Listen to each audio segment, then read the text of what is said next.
Are you tired of feeling run down and exhausted? In our fast-paced world, we're often surrounded by toxins that impact our well-being. I provide holistic solutions designed to detoxify your body and environment. With cutting-edge AO voice scan technology, we identify the root causes of your discomfort or dis-ease, making personalized healing easier than ever. Start your transformative journey towards a healthier, toxin-free life, because at White Sands Self-Care, your well-being is our priority. Most people aren't broken. They're just dysregulated. Chronic stress, pain, anxiety, and burnout aren't mindset failures. They're nervous systems stuck in survival. I'm Leland Holgate, combat veteran and neuroscientist, and I created the Welcome Home method to help people rewire their nervous systems with breath. To go deeper, visit thewillfulwarrior.com.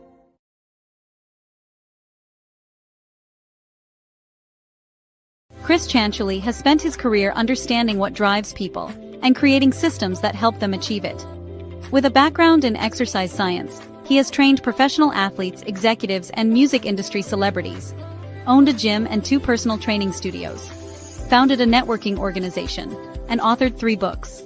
Today, he leads My Personal Network, or MPN, an online accountability program for independent professionals, built on weekly structure, daily disciplines, and a peer group that holds members to their own standard.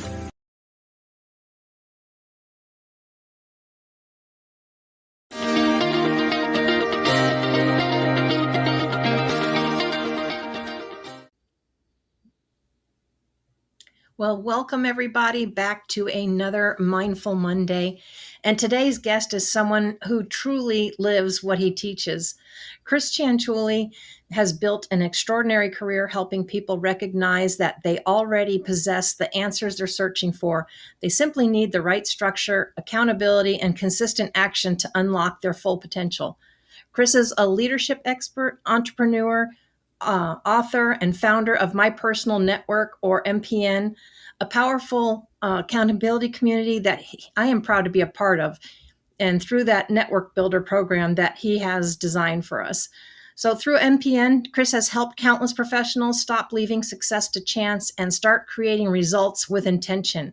From training professional athletes and celebrities to building multiple successful businesses and authoring transformational books, Chris brings a wealth of wisdom and practical strategies to everything he does. So if you've ever felt stuck, overwhelmed, or unsure on how to turn your potential into meaningful progress, this conversation is definitely going to give you some clarity and the structure that you need. So Chris, thank you so much for joining us today. Thank you. Thank you. I'm excited to be here and have just another one of our conversations. Yeah, that intro doesn't even really do it justice, because you have done so many things that have all led up to, the structure and the stuff that you built with MPN. Do you want to give us a little bit of that, or where you want to start? I know you've done the gyms, but tell us in your own words kind of how that journey started, or where you felt all that started coming together for you. Sure. Got into exercise or fitness at a young age, like many people who got into the gym around the time that I did. Had inspiration from great characters such as He-Man, the Incredible Hulk, really those action figures, and wanting to achieve the muscles and the body of action figures, and started working out in 4th or 5th grade, got my first weight set. And I had 2 loves around that time. One was working out or getting into exercise, and the other was theater or being on stage performing. So I found myself involved in both areas at a young age, to be in community theater and work out at home. And then as soon as I was old enough or allowed to join a gym, around 14 years old, joined my first gym. And from that, I was hooked, and I started to learn about structure and discipline and took to it.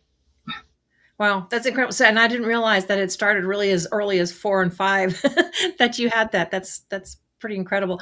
I know I myself, I did some of the working out things and stuff, but it was definitely later in the teens when you get more worried about, appearances, what you think or whatever.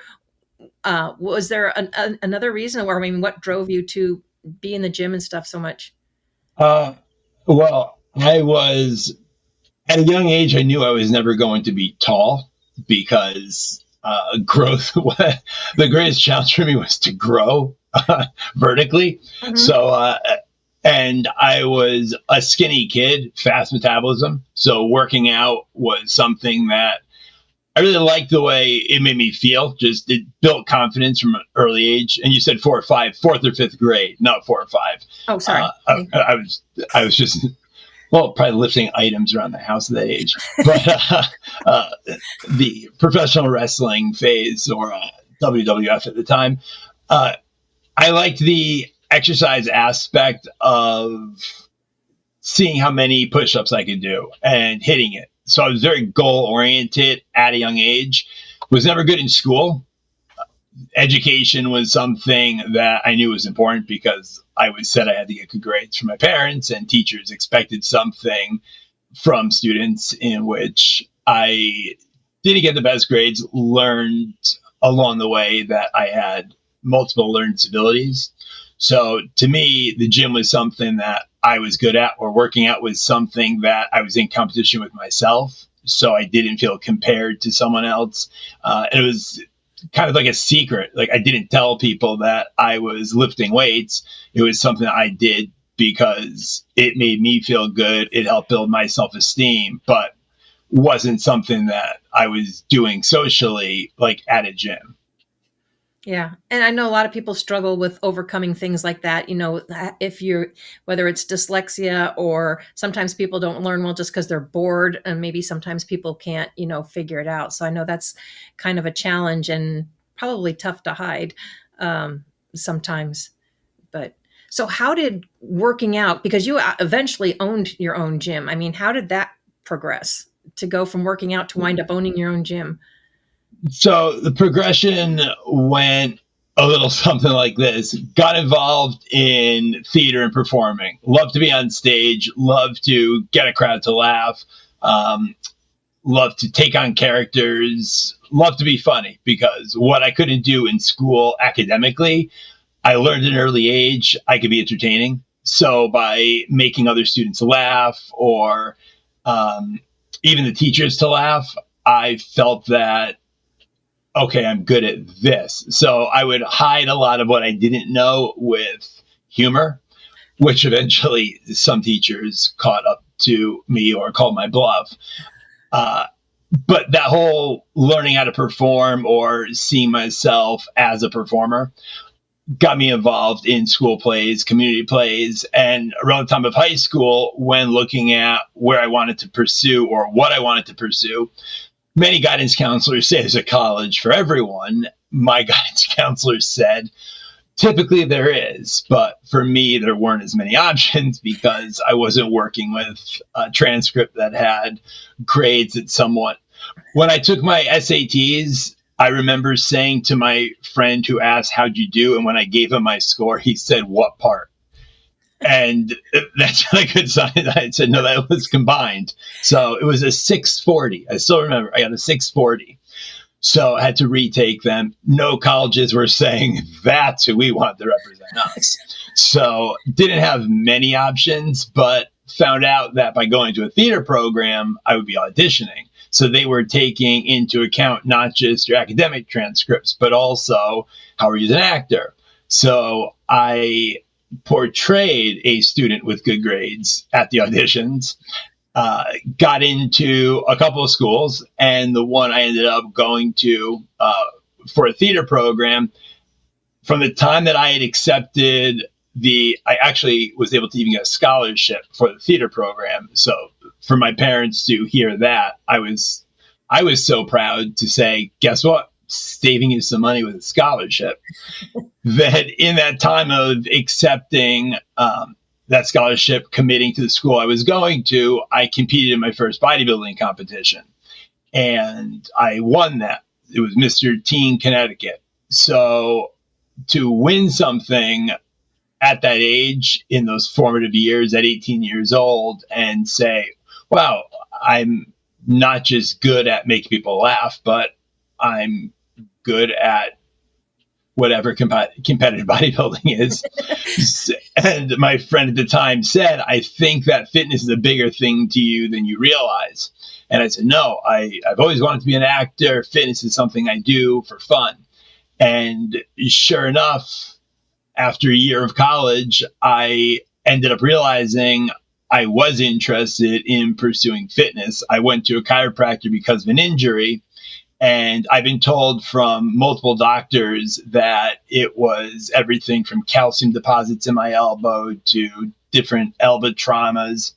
And I was introduced to a chiropractor who was the third or fourth practitioner in the country doing something called active release therapy. This is back in 1997. So not many people were familiar with regular chiropractics, let alone myofascial release or any kind of techniques or modalities for dealing with issues, chronic issues. Or so after I went to this chiropractor and he treated me, I had an elbow pain where I couldn't do any bench pressing or push-ups. He treated me one time and I was like 90% better after one treatment. And after that, I said, this is an area that I'm interested in pursuing, something in that wellness space. So I switched my major from theater to exercise science and pursued a whole new path. And once I got involved in that, for the first time ever, I started getting good grades because I was very interested in learning about the body. I'd only taken a personal trainer certification before. It used to be like a 4-hour course that you would do on a weekend. And what I knew was bro science in the gym. I didn't have any actual education or knowledge.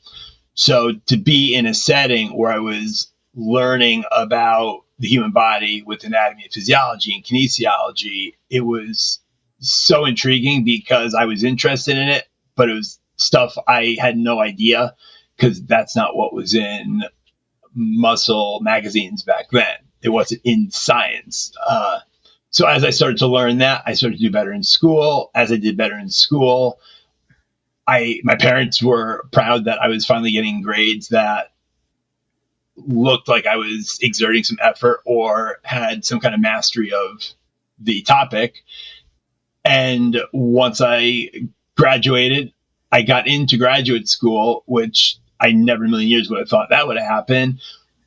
But I worked it was a cardiac rehab program. So my senior year, you had to do a certain number of hours in this phase 2 cardiac rehab. So it was individuals who had rehabbing from heart attacks or were taking medication because of high blood pressure, high cholesterol, and they were incorporating this exercise program through the college for their wellness and improvement. And that was a point when I was deciding if I wanted to go into physical therapy, chiropractics, the gym business. And what was very surprising to me is how many people didn't take fitness seriously, even though they were facing these major challenges.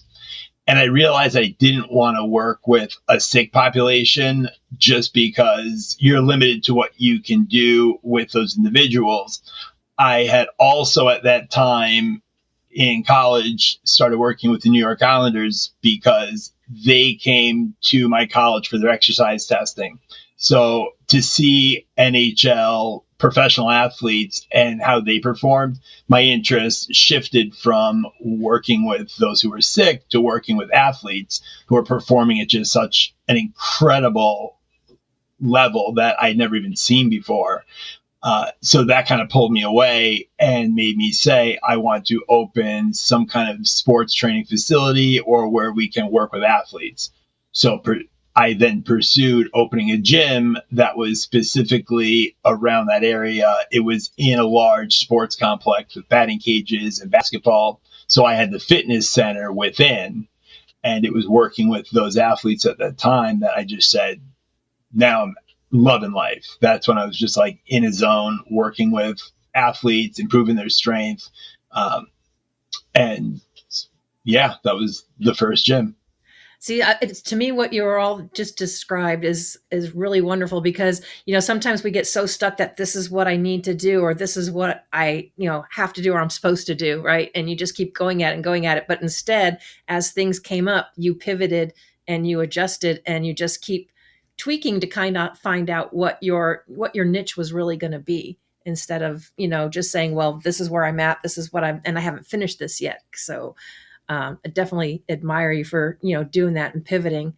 But with that practice though, I mean, you had even more, cause I know you have a different approach to it. Cause I know I've worked with some people before about losing weight and stuff, and they always seem to make you want to do this, do that. And they don't seem to take in effect, different things of the person's body type or different things. I mean, there's so many factors really to take in. What was your approach with it? So, when I started working with the athletes, it was a wake-up call because it was very humbling to be into competitive bodybuilding and then have professors who didn't give you the same respect that you would get in the gyms. So they would knock you off that pedestal where to be the most muscular person in the gym, everyone would ask questions or assume you knew what you were talking about because you had the body to show for it. The professors in college or graduate school, they would call you out and they would just, if you weren't book smart or you didn't have the knowledge for it, it was embarrassing because they would call you out in front of everyone. So I took everything from that theater and performing background and always incorporated that to what I was doing, even in fitness. So whether it was leading an exercise class in that cardiac rehab program, it was trying to be entertaining. It was putting on music that from the Macarena to Who Let the Dogs Out. It was the late 90s. And to get them to do YMCA, to get them involved with making it fun, I always realized that nobody likes to do certain things, but if you can find a way to make it more entertaining or fun, then you're more likely to have someone stick to it and get over that hump of the beginning, which is most difficult for people to commit to anything.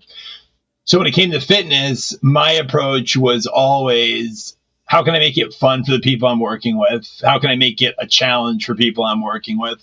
And it was little things, how I always did full body workouts when most people in the gym were just doing individual or two body parts of workout.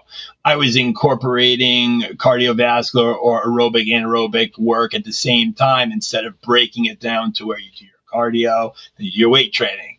I was finding ways how to make it fun, how to make it more like everyday life for regular people who didn't want to be athletes. So if someone told me that they were going to be a grandfather, a grandmother, I would use a medicine ball and I would use a weight that would be similar to an infant. And I would say lifting the infant up. And I would just have them do activities where I would, just like if it was acting, I would say, okay, and here's your grandson, and lift him up. And they would laugh with it. And one of the greatest compliments I ever got from someone was, I've tried exercising for years. I've never been able to stick to it. I enjoy our time together because it doesn't feel like exercise. It feels like hanging out with a friend. And that was like one of the most flattering things someone could say because I saw everyone I was working with as friends because I was genuinely interested in, what are you doing this for? And that's something that early on with exercise, I would always ask clients, so what brings you here today? Like in the initial consultation, I always ask people, what's the reason you're here?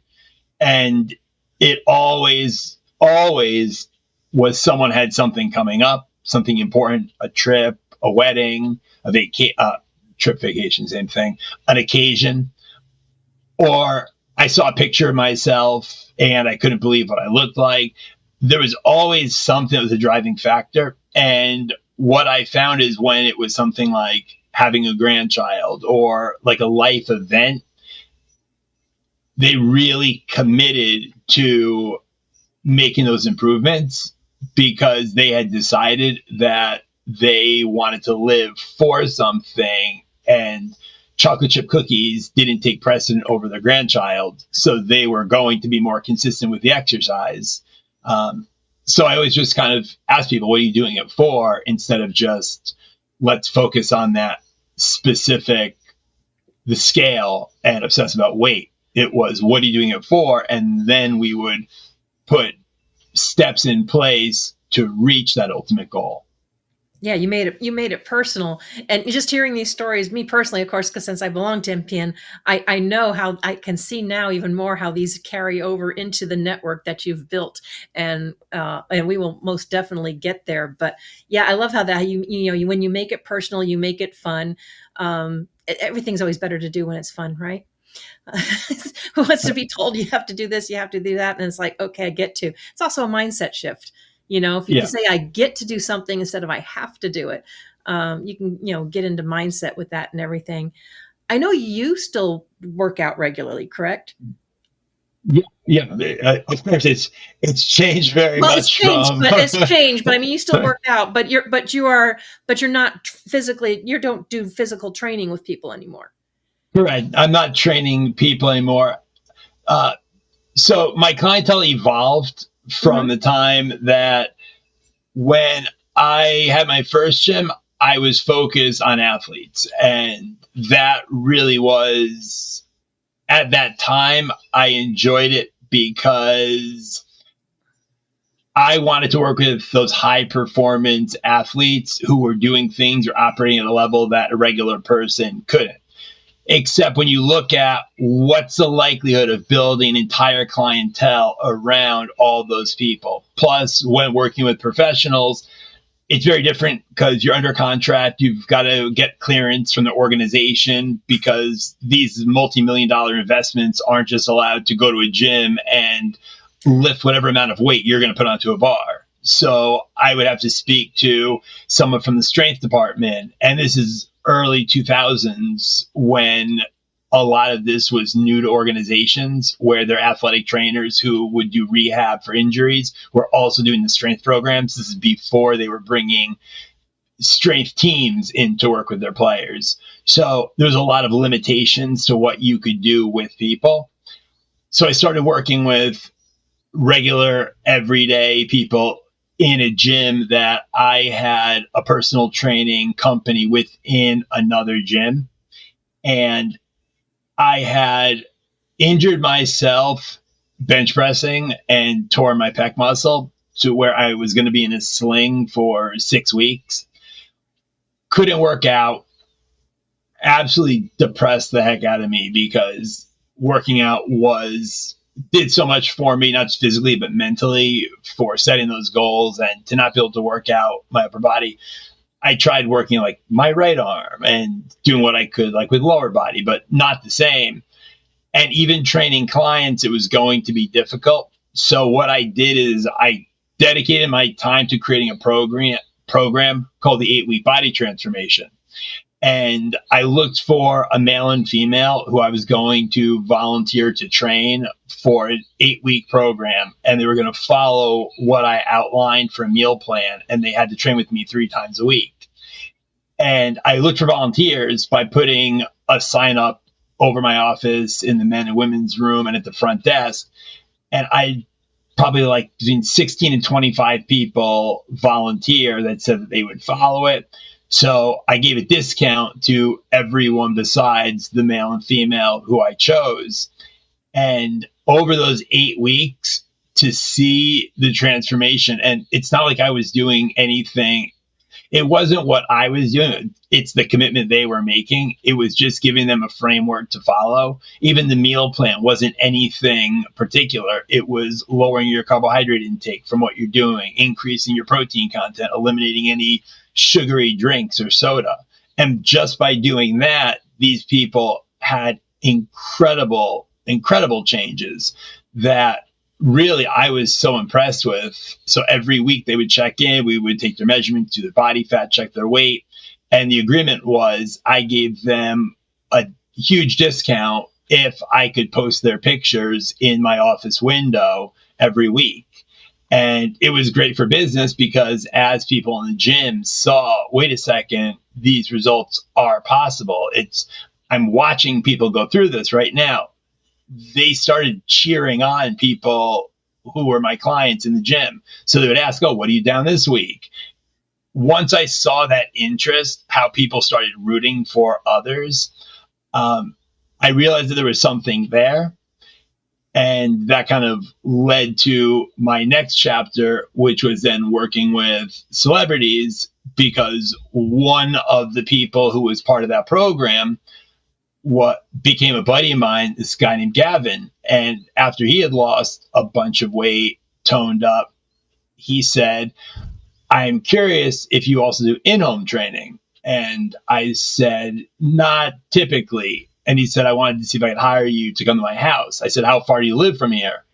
From the gym we were at? He said, about 45 minutes. And I was like, oh, it's going to be difficult. And he said, oh, and I said, can your wife come here? He's like, no, she'd prefer that you come to our gym. People might ask for autograph and stuff. And I was like, excuse me? Why would they ask for autograph? He's like, people kind of know who she is. I'm like, who is she? He's like, you've heard of Salt and Pepper, right? I said, yeah. He's like, Cheryl, my wife is Cheryl. That's Salt. I was like, get out. All right, I'll come out to your house. So I started training Cheryl James. And that was awesome because I was a fan of Salt and Pepper. They were having their comeback when I was in high school. Those songs, I mean, I could rap those songs, which I did. I eventually did too, Cheryl. You both. Well, performing it for Cheryl and watching her reaction as I did the shoop dance. But that's where I tied in like the performance aspect. So Gavin asked, could I train Cheryl? Started training Cheryl. That's the time that they were filming, or about a year before. I worked with them for a period of time, and then they were doing their comeback. And they were doing a VH1 special. So I recorded there for their VH1 special, or VH1 series, as they were exploring different options with business and motherhood, and they're following their lives. But I got to be part of her life, her family's life at that point. So again, it went from athletes to then being introduced to people in the music industry, in which I then started working with a bunch of them. And again, it was somewhere I never in a million years, songs that I was singing in college, to be working with these people or quoting their movies and then working with them. Every chance I could, I recited a line from a movie that they had, or I would do my rendition of a song that they performed, and it always got a laugh or them rolling their eyes, but I got a response one way or the other. Yeah. Yeah. I mean, that's really incredible. And it really proves the fact that, you never know who you're going to come across, whether it's in life or in business, right? Or who they're connected to. And you never know what opportunities or doors are going to open next. So what made you what made you leave that world then and focus more on business and the systems and stuff that you have now? So when I was working around that time with Gavin and Cheryl, I told you I had their pictures posted outside of my office window. There was a woman knocked on my glass door of the office one day and said, I see all these pictures and these people getting these incredible results. I said, yeah, they're all working really hard. Why are you interested in training? She said, who's doing their training? I said, oh, I'm doing it. These are all the clients I'm working with. It's for this special program. She said, do you also train at homes? And I said, no, typically I just work here. And I couldn't help but notice her jewelry. And just, she had a ring that was blinding me. It was just like she had a diamond ring like the size of my fist. And like, as she was like pointing to the price sheet, I'm getting blinded by the sparkle.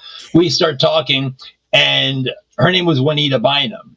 And she had a show at that time on BET and on Trinity Broadcasting, or TBN. And she told me how she has a ministry and leads. She was a best-selling author. She had the TV show that aired to 80 million people a week around the world, like insane. So I was just, when she told me who she was, these are like the early days of Google. I couldn't just run the computer and look it up. So she told me, and I was like, oh, sounds good. She's like, I have a TV show, I have this. And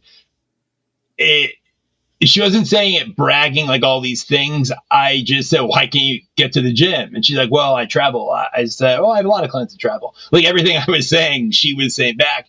And then I think she just kind of like bullet pointed, well, I do this, this, this, and this. I was like, okay, everyone can't say that. So I started working with her, and she got in on the program as well. So I then introduced her to Gavin and said, oh, this is Salt, Cheryl's husband. So they meet. Gavin and Cheryl were both Christian, and I brought them together. Cheryl ended up becoming a guest host on TBN for Juanita's show, Praise the Lord. So just my introduction of celebrity to celebrity for, let's call it, business opportunity. I saw how opportunities came about from connecting people, and something about that really resonated. Like, wow, that opportunity came about because of that introduction that I made. And so many of the opportunities that I had were because of an introduction someone else made. Mm-hmm. So that was like an early phase, or an early point when I had the realization that nobody achieves anything on their own. Every opportunity that you're going to get is going to come through someone. So those relationships are important. It's like, you've heard the expression, it's not what you know, it's who you know. I feel like it's one step further. It's not what you know, it's not who you know, it's who you know that knows what you know. Because by me knowing what Cheryl and Juanita had in common with their faith and music and that celebrity, by bringing them together, it led to more opportunities for them and other things that they did from that point forward. Yeah. And that kind of leads me to one of the reasons why I love myself, MP, and what you've built so much, because anyone that's been in a lot of different networking groups, or the speed networking, which is the thing now, it's more about building relationships. And I've always been more of a relationship person, because if you don't have that relationship, how are you going to know? It's too transactional the other way, and we all work hard for our reputation, for our careers, for things we've put together. And, you would like to be represented, the right way, and not have that tarnished, or know people that you're I never connect people for just the sake of connecting them. It's like you're talking about, right? Things about that person, and that, hey, these guys will probably really hit it off. I should connect them. Yeah, absolutely. And when you have a genuine reason for bringing people together, that makes an introduction of substance. So I got into, or learned that there was even a world of networking around like 20 years ago, 2006. I went to my first BNI meeting, and I had no idea what BNI was. It was suggested to me that I go check it out. And I walked into a room, and exactly like you said, someone hands me a business card and says, I'm so-and-so. What do you do for a living? And that was kind of like strange, how asking someone like right away, I know in conversation, you'll ask someone when you're getting to know them, oh, so what do you do? It's either like, what do you do? Or how about the weather? Like, people always go back to like those two questions. And I always thought the what do you do is not a rude question. I understand that it's around interest, but I think some people, it almost comes across like, how much do you make? Like, there's something in the way how people go about asking it. It doesn't feel like they're starting a conversation. It's almost, do I want to talk to you? Are you worth my time? And I never liked that aspect of those networking organizations. I did get involved. I built a large chapter with the group that I was involved in. I won an award for building a big chapter in a little amount of time. It was awesome, but I wanted to create something different. There's an expression that I heard when I was in college that stuck with me from that point until now: have a vision or be part of someone else's. And when it came to creating that networking space or networking group, I started a group called Connects. And the idea was get to know the person ahead of their profession. So instead of identifying as what you do, it was getting to know someone because of something in common. So the way that our meetings worked, and this is in 2019, before we were fully virtual, it was having meetings where I created games. So I had the group was called Connects. It was Connects 5. Play off the Connects 4. No trademark needed. It was Connects 5. And it was I had everyone fill out things about themselves, and then I arranged a board where everyone in the room, they had things about them, and you had to go around and talk to people and find out whose fun fact belonged to what individual and line up 5 people. So for the first hour of the event would be getting to know people so that you could fill out your scorecard. And I realized early that you need to make it about the individual that is on that scavenger hunt. Like the person with the piece of paper that said Connects 5 on it, they wanted to win. So their interest was to win. But in order to win, they had to get to know others. So they were motivated to get to know others so that they could win.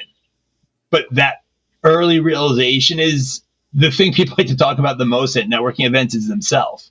Right. And I said, so instead of trying to go against that and tell people you're wrong, something I never quite understood with networking organizations is realizing when you have a room full of business owners, they don't work for someone for a reason. They don't like to follow rules or someone else's rules. They don't take directions well. They tell other people what to do. So it was respecting people enough to not tell them, here's what you have to do. Here's what the rules are. If you don't do this, you're in trouble. Like, instead of speaking down to people, it was realizing we respect you as a person, not just a professional, but as a person. And everyone should be given the same respect in the room. No matter what your profession is, everyone should be treated the same. So by eliminating I'm Chris and I'm a personal trainer, it was, I'm Chris. I'm married. I have 2 kids. So it was sharing about yourself, and that sparked more interest in others being like, what age are your kids? So then further conversations started from those connection points. And then everything shut down. We went virtual in 2020. And that's when Connects kind of evolved into a different kind of group. And then Connects evolved into MPN, or my personal network. And that shift was getting away from networking for the sole purpose of getting referrals, because after 2020, when everything went virtual, I believe a lot of quote unquote networking became cold calling. So it was person get in front of person A, try to sell the service to person B try to sell the service to A. And the conversations became more and more generic. So how can we help each other? Who are you looking to meet? Then it almost became like, I'll give you someone's information if you give me someone's information. And it wasn't about introductions. It was more like, can you give me a lead list and I'll give you a lead list. So upon realizing that, MPN shifted out of the networking space to building your network.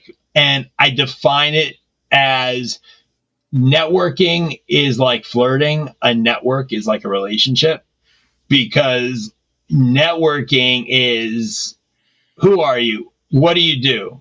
Where are you from? Who do you know? And then you move on to someone else. And so often people with a business are so interested in meeting more and more and more people, but they never get to know anything about them. So they say that they know them, but it's like social media friends or followers. Like, you don't really know them. You might be connected on a platform, but you don't know them. You're not really friends, even though that's what the platform deems it or calls it. So the idea with NPN was, we are an accountability group, because the other thing that I realized as I would go to other networking or speed networking, you hear quotes of people say, you're an average of the 5 people you spend the most time with. Your network is your net worth. I believe, my opinion, a lot of individuals think if I hang around, if I work my way into a room, if I can get around these people, that will either convince them that I'm at their level, I'm as successful as them, I'm as accomplished as them. Instead of building your own, it's like trying to tap into others. And I realized that a lot of referrals were never passed on in that environment because nobody believed that the individual who made the claims was the person that they said they are. It's one thing to say that you do all these things, but I said, imagine if you had to prove it. Because when I was working out and in the personal training world or the bodybuilding space, very often people would say, hey, how much do you bench? And at first, I would be honest. I would tell them the exact number of the highest I ever benched a handful of times, like 410, and I did it 3 times, like 2.25 times, and then my partner finished the rest. We'll call it 3, round up. And every time someone would ask me, I could say anything. So I started making it fun, where every time someone would ask me, I would raise the amount, and I would see what I could keep saying and which people would call my bluff or call me out on it. And it was like 400, next person, how much? 425, next person asked, 450. I got up to like 700 pounds. And someone's like, you bench 700. I'm like, yep. And they're like, come on. And nobody ever said, let's see. Right. And something about how nobody ever said, let's see, made my exaggeration go further and further. And I realized if it happens in the gym space, I bet it happens in the professional space, where when people make the claims of their accomplishments or their business, you can't say, oh, let's see your P&L. Like, that's not going to fly. Someone's not going to show you. But with NPN, the idea that made it different than traditional networking is it's everyone adhering to creating daily disciplines for what they are going to follow. From 3 first hour of the day disciplines that you are going to do, from making your bed to drinking 20 ounces of water to writing down 5 things you're grateful for, and then choosing 1 physical exercise and 1 mental exercise. I'm going to walk 30 minutes. Mental, I'm going to listen to 20 minutes of motivational content.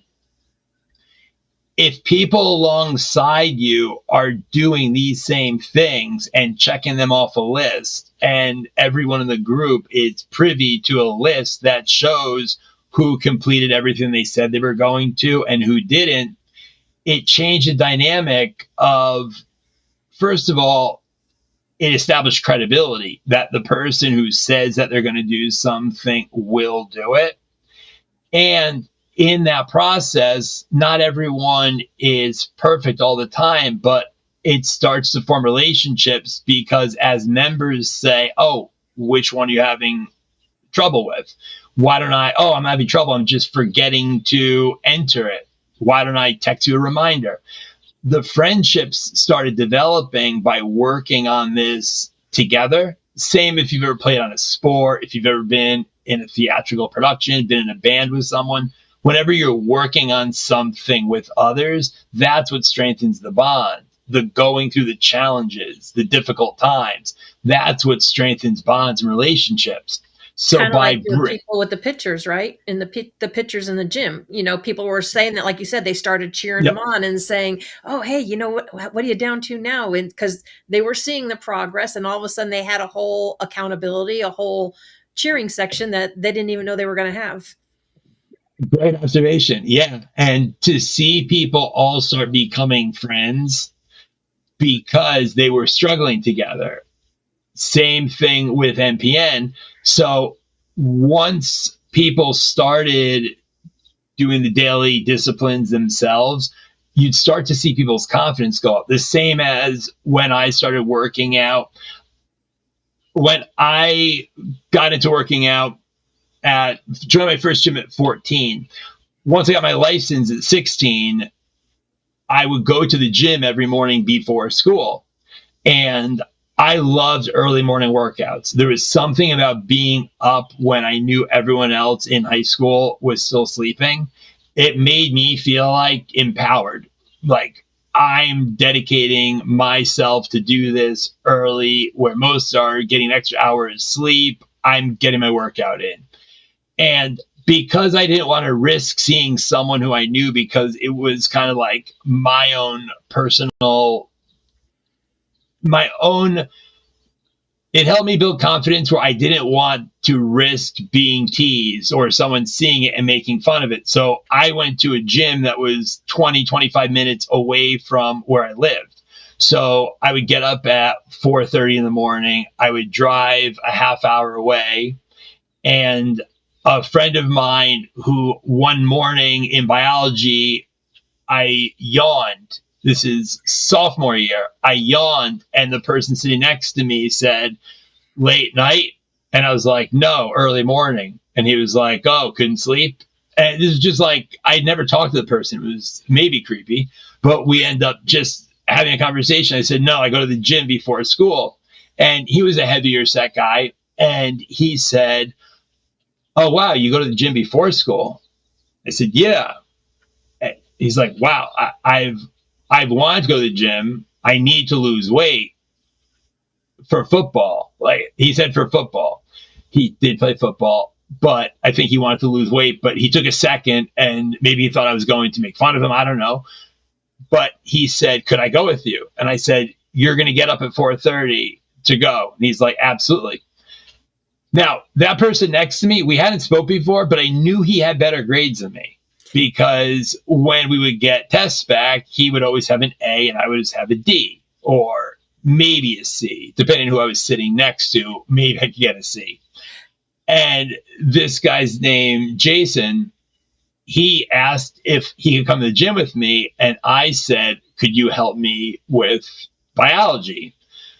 And he said, "You mean like tutor you?" I was like, "No, I was thinking more like let me copy off you." And he was like, "Sure." So early on, I learned, some would call it networking. It was kind of like bartering. Like, I'll take you to the gym and show you what to do to work out. You get me to pass. And one hand washing the other, both washing the face. So he consistently went every day for half of sophomore year, junior year, senior year. He and I worked out every day before school. And that kind of just like something about getting up early, meeting a friend, going to the gym together. We would get showered, dressed, and then stop and get breakfast on the way back. So we would stop somewhere, grab something that was a healthier option, or make a protein shake in a shaker bottle in the car, and then go to school together. And again, it was supporting each other. He became my best friend. Like, we became so close because we were challenging ourselves together. So whether it was him losing weight, me getting into bodybuilding, he was like my biggest fan, biggest supporter, because he was right there in the gym with me. So it was like we were doing it together. When I won my first trophy, I said I couldn't have done it without you. And I truly meant that, because it was that friendship that we built, each having our own goals, but doing them alongside each other. And that kind of set the foundation for how I saw building relationships as a business owner. Because for all those who are solopreneurs, if you are in insurance and you have a book of business, you might not be going to an office every day. Maybe you're a financial advisor and you work from your home, or you have a shared office space. I realize that so many professionals out there are struggling or aren't connected to an office or that social circle, and it can be lonely. And your spouse doesn't want you to come home and complain to them about losing another client or not getting another deal. So by creating a space, and I call it a culture, not a community. And the reason is a culture has a standard that must be met to be part of, versus a community that says we accept and take you and love you the way that you are. We still love you the way that you are, but the idea is there's an expectation. Nothing in life is free. And by putting in effort, how you do something is how you do everything. And the idea of building credibility is if you're someone in the social media space and you do SEO and social media, how can I trust or count on you or believe that you're going to remember to set my social media posts every day if you can't check off a list that you've completed certain actions every day? Like, if that's so difficult for you, why should I trust you for my business? So the motto behind NPN is build yourself, build your business, build your network. Because if you build yourself with our daily actions and our weekly steps, then you're going to build your business. But by doing that alongside of the professionals, that's what builds your network. So you're doing all at the same time. Absolutely. And this is why we're going to have two parts. And like I said, this is all success starts within, because it all starts with you. Kind of like when you were saying about the people, yes, you want to be around people that you aspire to be and be in the room. But just because you're in the room doesn't put you there unless you start building from within, which is one of the things that NPN truly helps you to do. And we still have a lot more to dig into, but we are almost out of time.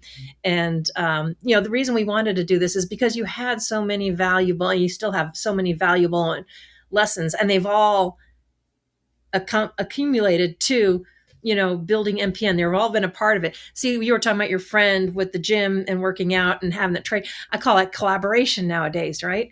Not everything has to be transactional and money, but if you need help and support in one area and someone help you, then you can collaborate and you can build and grow. So I really look forward to continuing this conversation with you, because I know you have so much more to share. Because as you said, there are a lot of people struggling. They're feeling stuck, trying to fill that leadership role, feeling inadequate. There are so many things to address, but I definitely want to, thank you for filling us in. Do you want to give them a little tidbit of what part two will bring for them before we leave today? We'll go into some more detail about what everyone can do on their own to kind of create those daily disciplines that by setting these positive daily habits. There's so many negative habits that we're constantly trying to cut out of our lives, but we can also replace those with positive habits, which is the best way. And if you're doing something to better yourself, you're overall going to be in a much better mood, more positive. People are going to want to be around you. Oh, absolutely. And so we also have lots of stories to share about that, but lots of things of the process. So stay tuned for part two. I hope everybody has a wonderful Monday. Chris, thank you for joining us and sharing all that with us, and have a great rest of your week. And we will catch everybody next time. Thank you.